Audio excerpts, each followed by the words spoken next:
Thank you for meeting me. I really appreciate it, sir. Go ahead and introduce yourself. Yeah, so everybody calls me Drew. My name's Andrew. I'm the owner of Oddities, Manga Games. Fun things about me. I have been in Marshfield now for about 11 years. I followed my wife up here after college. Well, sort of after college. We moved around the country, ended up settling here. She was born and raised in Marshfield. But I mean, I've always been in the gaming industry. I've always kind of done stuff in this, and my goal since I was 16 was to open my own store. So I got jobs in that. I got a job at a company called Magic Lantern, and I helped them do game development until they kind of went the way of the wayside.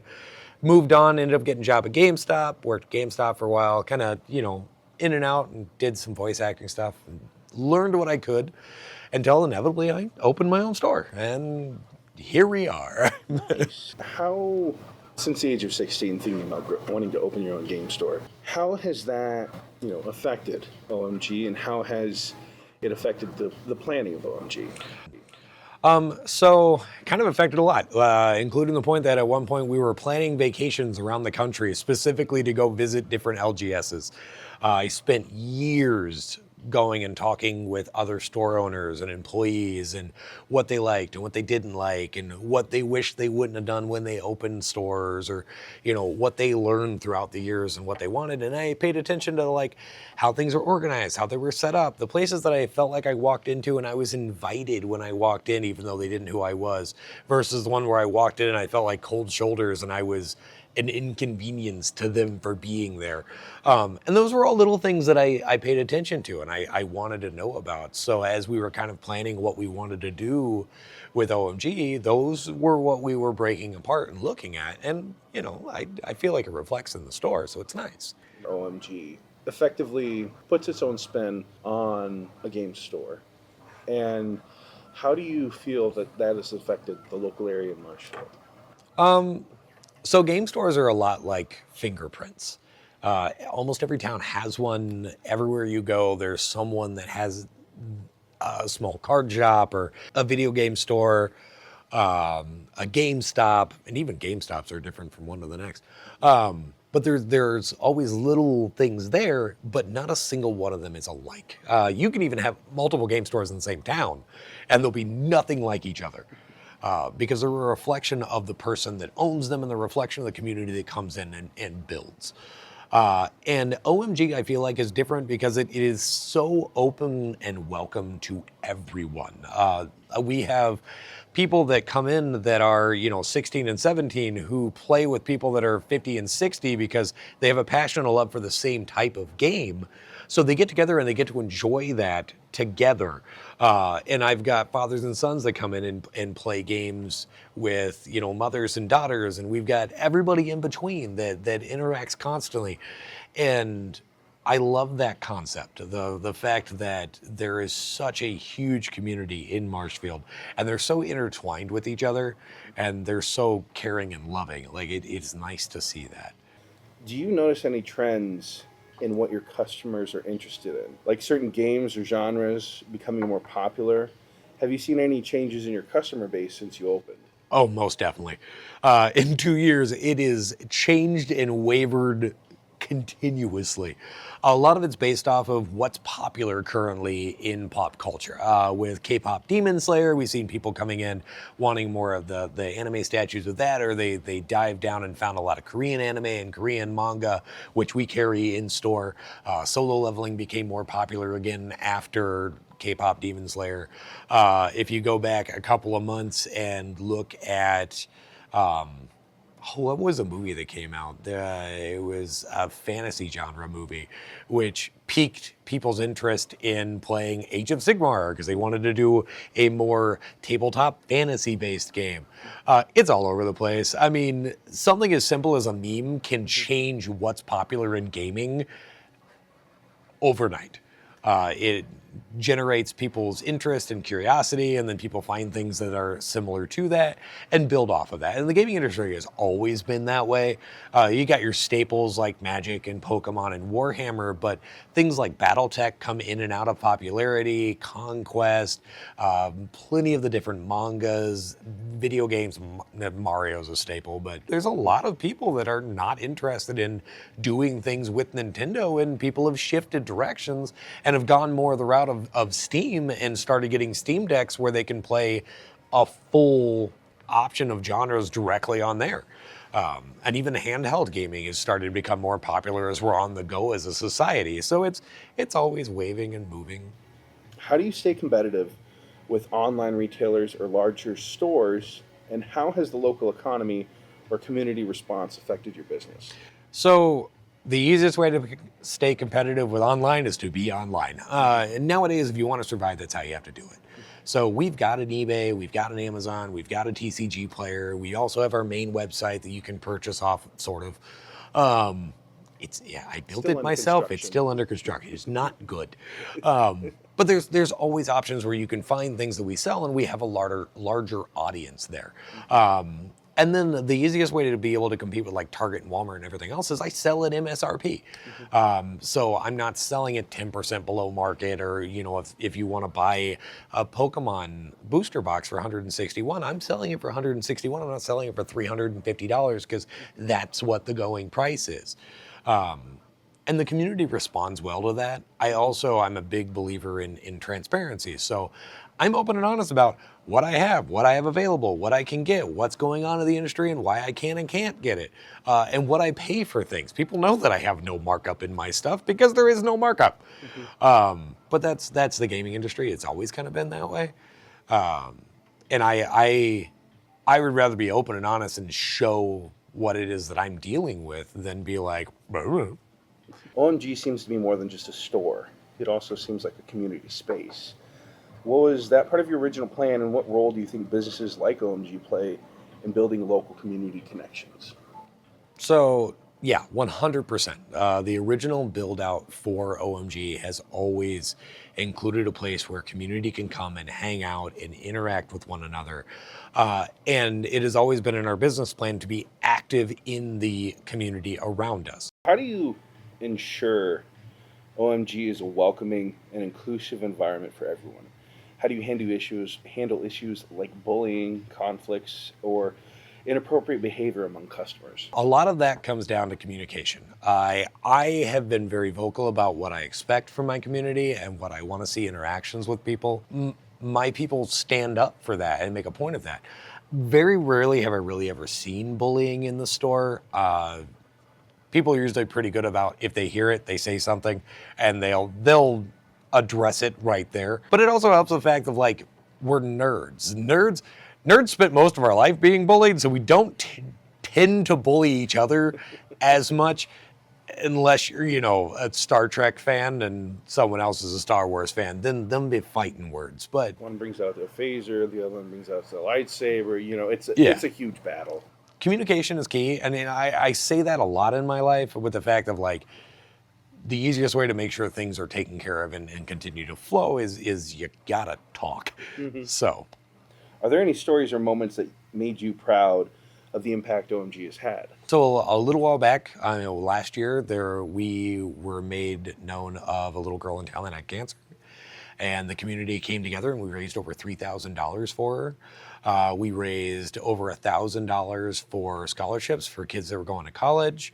We raised $600 to help with school lunch debt, and we've done a lot more. And it's always, people let me know, and I talk to the community, and we do things together, and we come together to be able to build everything around. It's not just gaming. It's small little things that we can do. And even when people run into stuff and they're like, hey, go talk to OMG. They may be able to point you in a direction. I've even had other small business owners come and we have conversations about how to be able to do marketing or things, because we can work together for that. And that, to me, I love that. I love seeing that. What role does social media play in your business success? Which marketing platforms or methods have worked best for you, and how do you reach new customers and keep your regulars coming back? Social media is huge for us. I mean, it's kind of the only way to advertise at this point. Like, sure, you can get a commercial on TV, but nobody really watches TV. We've got a Facebook, we've got TikTok, YouTube, Instagram, when I remember that it exists, which sometimes most of the time I don't. But if you post it on Facebook, it shows up on Instagram, so you're okay.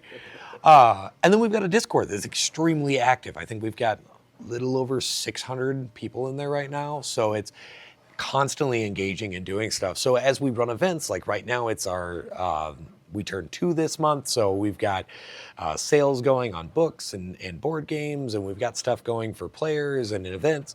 And I post them up on there. And I've been doing reels. So we do like the Friday morning updates where it's a 60-second video of things that are going on that weekend. And ways for people to be engaged. And I have conversations where I'm constantly like, hey, this is a board game that I like, and these are my thoughts. What are your thoughts? And that's a lot of what we do. And it really does drive people in. And it also keeps us at the front of their mind. So it's not one of those like the hole-in-the-wall game store that they showed up to once and then cannot remember where they were or what it was. We're constantly engaging in conversations and doing stuff with people that drives people back in. How do you decide which products to stock or promote? I know you kind of said that it ties more so into the market, the current market of what's popular. How do you balance that? Do you use platforms like Reddit? Do you use Google? What kind of search results do you normally use? It's a lot of Reddit, Reddit and YouTube. So I pay attention to what the social media people are actively engaging in. What are the streamers talking about? What are the new movies that are coming out, or the things that they're doing in the movies, because that will change what people are interested in the store. Whether it's, K-pop Demon Hunter and people are attached to that, or if it's, new movies that are coming out and people are wanting to get engaged with the new movies and they're wanting to read the books that are associated with it. When Space Marines 2, the video game, came out, people wanted to pick up the Warhammer books, or they wanted to come in and they started getting interested in the models. I mean, that's a lot of what the gaming industry is. It's pop culture. So it's whatever currently is going on is what makes people interested in that thing. Because it's dopamine. I mean, in the end, if you're running an LGS, you're not selling products, you're selling dopamine. Oh, yeah. So it's whatever's going to get you that next hit of serotonin is what they're going to want to buy. Kind of moving into the operations and challenges, what's a typical day like for you as the owner? And how does that kind of look like? My day's all over the place. I usually get up early and I'll start working on paperwork. I do payroll and QuickBooks and all of the things that need to get done with that, ordering, trying to figure out what's going on in events or in pulp culture. And then eventually I end up here, usually about 8, 9 o'clock. I'll pack up all the orders that we sold online. I'll take care of all that stuff and get it shipped out. And then once we open at noon, it's just a matter of having conversation with people, talking to people, hanging out. That's a lot of what my day is. And then I do it the next day because that's business owner. Like, small business owner means that community is a big thing to you. And seeing that, I would almost happen to think that, if you were to see such success that OMG was, franchised across the country and all this stuff, that would be fantastic. But also, that would make you almost lose the community aspect of it, the tightness of it. Yeah, that is a huge part of all of this is understanding the community. And I mean, even if you look at GameStops are all across the country, but every GameStop's community is individually different and catered to those people.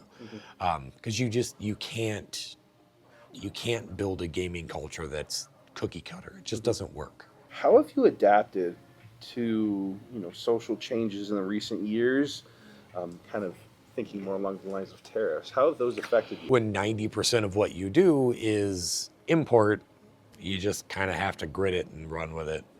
99% of the stuff in the gaming world is not produced in America. It's imported all the way across. Whether it's because the developers are in other countries like Warhammer and Conquest, or if it's because that's where the printers are. Like most board games are made in China, most cards are printed in Japan. Like there are some printed in California, but usually it's first run, and after that it's printed in Japan. Like that's just how it goes. So we have seen an increase in costs, most of which have been kind of eaten between our distributors and us, that we don't have to pass them on to the customers, which is nice. A few things have had small increases. How do you define success for OMG? Not just financially, but personally. For me, success with OMG is always going to be based off of, do I have a community and people playing and interacting? The fact that I've got guys that have walked in here and were like, I don't know anybody in town, I don't know anything, I just came in because I want a little bit of social interaction. And now they've got friends that are going out and meeting once or twice a week to go see movies or get dinner. To me, that is success. That if I was to close my day or my store tomorrow, I would still feel like for the 2 years that I've done this, I succeeded at doing it. Because even if OMG is gone, that community is still going to exist. People are still going to interact with each other and have those friends and have those memories that they would not have had we not been here. And that has always been my goal from the very beginning, was to have something that was able to do that. Okay. And we do. Thank you so much for dealing with everything, and I really appreciate this. If you could tell future generations of gamers, from Warhammer to Uno, and manga fans ranging from Uzumaki to One Piece, one thing, what would that one thing be? Don't be afraid to fail. So many people get hung up on the idea of like, what if I fail? So they never try to do it because they're only afraid of its success. Fail. Fail, and fail again. And learn from your failures. Because inevitably we will succeed, but you have to fail first. Thank you so much. Absolutely. Thank you. Yeah.